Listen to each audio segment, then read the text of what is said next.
The film opens during the Transnistria War. An American soldier becomes separated from his team and enters a building alone. He sees a series of frozen bodies and encounters a translucent humanoid apparition while wearing hyperspectral imaging goggles. The soldier's goggles transmit everything he sees to his base, but the apparition kills him before he can ask for information. Mark is a DARPA scientist in the United States. He has created a machine that can shatter materials with waves and is putting it on display for his superiors. They do, however, immediately request that he begin testing the machine on humans for potential use as a weapon. Despite Mark's reluctance to use science for evil, his boss reminds him that they work for the government and must adhere to their protocols. The army orders Mark to fly to Moldova to investigate the problems with the goggles he invented. Mark meets General Orland and CIA officer Fran upon his arrival at the American base. Orland shows Mark a recording of the specter captured by the goggles prior to the soldier's death. Mark notices something on the screen just before the apparition appears, and Orland informs him that similar things have been detected several times in the last 3 weeks by their security cameras. They initially assumed it was interference, but the death of their best soldier indicated that something else was going on. Following an autopsy, they discovered that the deceased's internal organs were frozen, while their skin was burned and corroded. They discovered more bodies that died in the same way in recent weeks. Their allied Moldovan military contact, however, is unaware of the situation. Local teenagers have been spray painting genocide Evacuation at sites where people have been killed in the midst of a bleak war. The Evacuation is thought to be a war spirit, a local legend, but the CIA believes it could be a type of cloaking technology. However, the death of an American soldier has called this theory into question. Mark proposes using his hyperspectral camera, a more powerful device that can see much deeper into the light spectrum, to conduct additional research. Mark joins a team of Delta Force warriors to find a missing team after Orland approves the plan. The soldiers begin to resent Mark for interfering with the construction of their weapons while he is installing a camera on a military truck. Captain Cabrera, an old friend of Mark's, reprimands the team and reminds them that these trucks were built by Mark's team. Major Sessions, on the other hand, is not amused by the idea of bringing a civilian with them and makes Mark promise that this time his machines will protect them better. After a while, the team gathers to plan their next mission, which involves entering a 5-story apartment building. The previous team had vanished inside the building, and contact with them had been lost the day before. The area is under insurgent control, and they must be ready to fight.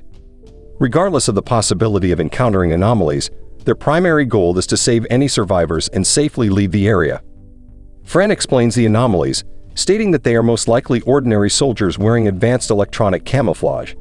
Fran insists on taking part in the mission, while Mark is tasked with sitting in the truck and monitoring the soldiers' helmet cam feeds.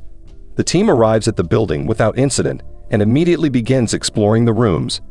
Both soldiers and insurgents are discovered dead under mysterious circumstances. Sergeant Comstock, who is hiding under the tub, is soon discovered. He reports that his entire team has been murdered and that he has witnessed something supernatural. They proceed to the next floor, where they encounter a specter who is unaffected by gunfire. He walks through the man, killing him instantly. The specter attacks the rest of the team, and they begin to die one by one. Mark suggests they leave, but Fran refuses, stating that they require more information. Cabrera orders the soldiers to retreat after they start attacking with grenades. In their attempt to escape the specter, the survivors face a daunting challenge.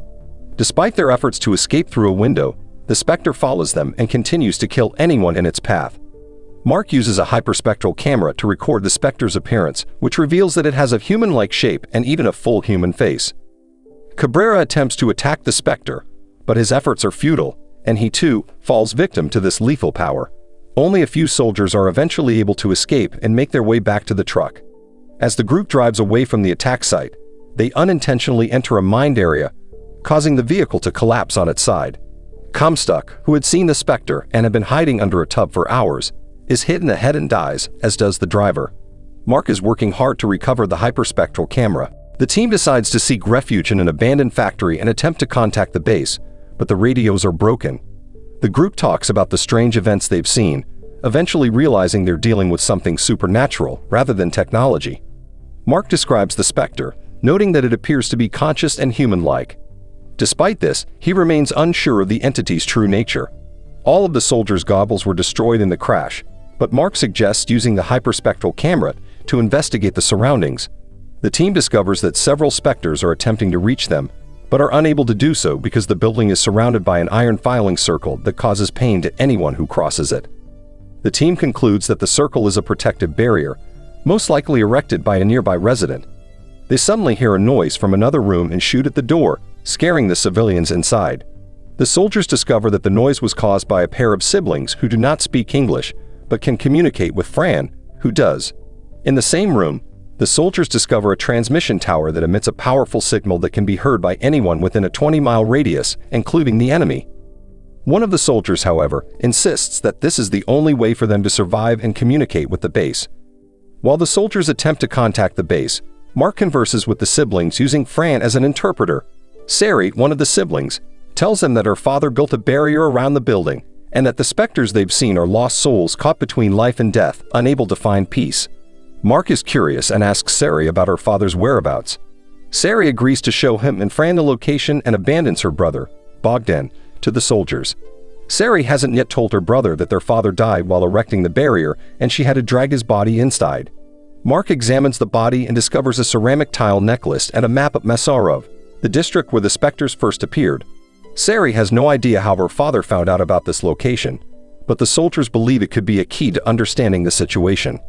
Later, the soldiers receive word from the base that they will be rescued by helicopters and tanks at dawn at an open plaza about a half-mile away. However, the team is concerned about not having enough cover and debates whether it is a good idea to go. Mark devises a plan to make grenades out of the iron fillings that will harm the specters. He also modifies a hyperspectral camera into a searchlight capable of revealing specters on the streets. The soldiers then sent the instructions for this modification to the base, so that they could make a few searchlights and arrive safely at the evacuation location. Sari finally tells her brother the truth about their father's death and gives him his necklace as they work on the plan. They soon hear noises outside and use the new searchlight to discover that the specters are attempting to cross the barrier by jumping on the power lines. The team is about to leave, but the specters are following them. Mark shines the searchlight on the specters, and the soldiers fire iron-filled underbarrel grenades at them. The shots really hurt the specters, so soldiers fire more times to create an iron fog and follow Sari's directions to the open plaza. Mark notices that the searchlight is losing power as the team seeks refuge inside an abandoned bus. As a result, they are extremely vulnerable. They hear a noise, and thankfully, it's the tanks, which have arrived to save them and are equipped with their own searchlights. The team quickly exits the bus, but they are met with falling debris and are unable to inform their rescuers of their findings in time. The newcomers engage in a fierce battle with the specters, resulting in numerous casualties. The specters attack the tanks and destroy the searchlights despite their efforts, but they are unable to move through the ceramic parts, as Mark observes. The team is forced to flee, but they are unable to locate Bogdan, who was looking for his father's necklace, which he has inadvertently dropped. Sari tries to find him, but a specter passes through Bogdan. Regrettably, Mark confirms the boy's death. Meanwhile, the specters congregate in the area's center. The soldiers think it's the end of the world, but helicopters arrive just in time. Mark notices that the wind from the helicopter's rotor is making it difficult for the specters to move, so he gathers all of his grenades and throws them to the ground. As a result, the wind spreads iron fillings, preventing the specters from appearing. The team successfully escapes, but the helicopters transport them to a refugee bunker rather than the compromised base. Meanwhile, chaos reigns throughout the city.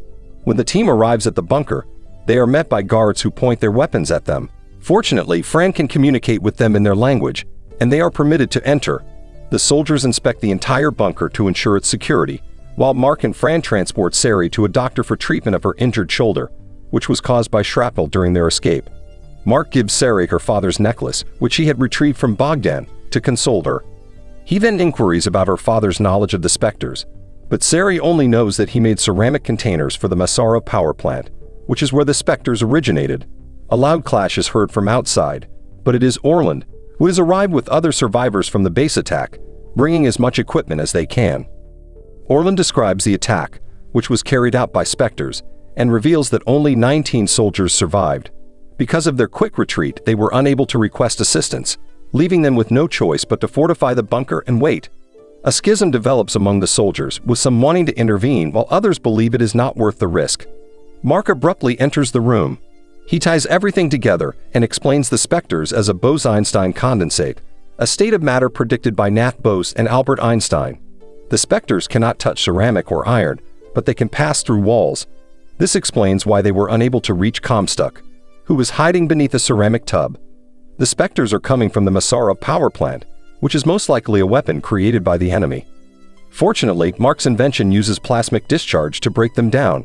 He proposes making as many of these weapons as possible using the equipment they brought from the base and the electronics from the bunker. The soldiers begin gathering all relevant information, and Mark begins working on the weapons. They also discover a mechanical Rottweiler robot, which they use to install a searchlight on. They devise a flight plan to the power plant based on information from Fran and a map of the city. Orlin boosts team morale with an inspiring speech before heading to the power plant. The first group successfully tests Mark's new weapons and defeats the first wave of specters, allowing the other two groups to join in the fight. With all platforms blocked, the soldiers concentrate on repelling intruders while the helicopter drops Mark, Fran, and two soldiers inside the plant. They split up to find the lab as quickly as possible, while the soldiers remain to fight. When they enter the lab, they discover that all of the scientists have been murdered. They also discover a weapon that can scan humans at the molecular level and replicate them in condensate form. Mark and Fran also notice several specters imprisoned in cells, but half of them have escaped due to an accident that the scientists were unable to stop. They then locate a machine to perform the emergency shutdown procedure, but Fran requires time to translate all words. Meanwhile, the soldiers outside realize that the new specters have the ability to regenerate, making it difficult to destroy them and resulting in even more casualties. Fran discovers that opening all of the ports and pulling a bracket will kill all of the specters. Mark scales the machine to carry out the plan, while Fran protects him by shooting at the specters emerging from the cells. Outside, however, a tornado of specters begins to form, pushing the soldiers back. Mark untangles the cables and bracket, causing a shockwave that knocks him down and disintegrates all of the specters into the air. When Fran goes to check on Mark, she discovers him on a lower floor, where they hear a noise coming from a hidden room. To their horror, they discover real human brains and peripheral nervous systems inside capsules, revealing that the scientists were not only scanning people, but also using them to create and control specters. The humans inside the capsules are not dead, but they are also not fully alive, and Mark senses their pain. This prompts him to disconnect them and bring them to a peaceful conclusion. Fran objects, urging Mark to think more broadly, but Mark has already made his final decision after considering the implications. After defeating the specters, the American army dispatches a team to rescue the soldiers and relocate them to a new base. However, the soldiers are sent out on a new mission within a few days. The government directs that they retrieve the machines and capsules from the power plant in order to study and comprehend the new technology. Mark bids farewell to Orlin and Fran before departing, and Sari thanks him in English.